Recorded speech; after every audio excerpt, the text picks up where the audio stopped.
Hello అండి. ఈరోజు recipe tomato chutney అండి. 3-4 టొమాటోలు కట్ చేసుకొని పక్కన పెట్టుకోవాలి. 10-15 పచ్చిమిర్చిలు కూడా కట్ చేసుకొని పక్కన పెట్టుకోవాలండి. కొద్దిగా కొత్తిమీర, 2-3 రెబ్బలు కరివేపాకు తీసుకొని పక్కన పెట్టుకోవాలి. తర్వాత ఒక బాండీలో 2 table spoons of oil, half spoon జీలకర్ర, 1 స్పూన్ ధనియాలు, పచ్చిమిర్చి వేసుకొని వేపుకోవాలి. అవి కొద్దిగా వేగిన తర్వాత కరివేపాకు, కొత్తిమీర కూడా యాడ్ చేసుకొని బాగా ఫ్రై చేసుకోవాలండి. అవి కొద్దిగా ఫ్రై అయిన తర్వాత టొమాటోస్ వేసుకోవాలి. టొమాటోస్ వేసుకొని మగ్గించుకోవాలండి. ఈ టొమాటో చట్నీ అందరూ చేసుకునేలాగే ఉంది అనుకోకండి. ఈ టొమాటో చట్నీ చాలా బాగుంటుందండి. అన్నంలోకి, ఇడ్లీలోకి, దోశలోకి చాలా బాగుంటుందండి.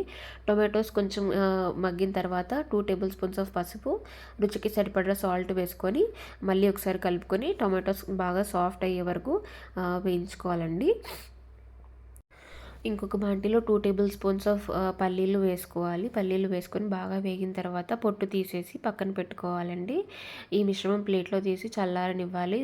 చల్లారేలోపు పల్లీలు మిక్సీ పట్టేసుకోండి. కొంచెం పౌడర్ అయిన తర్వాత టొమాటో పచ్చిమిర్చి మిశ్రమం ఉంది కదా, అందులో టొమాటోస్ కాకుండా ఓన్లీ పచ్చిమిర్చి సపరేట్ చేసుకొని అది మిక్సీ పట్టేసుకోవాలండి. అది బాగా మెత్తగా మిక్సీ పట్టేసుకున్న తర్వాత అప్పుడు టొమాటోస్ యాడ్ చేసుకోవాలి.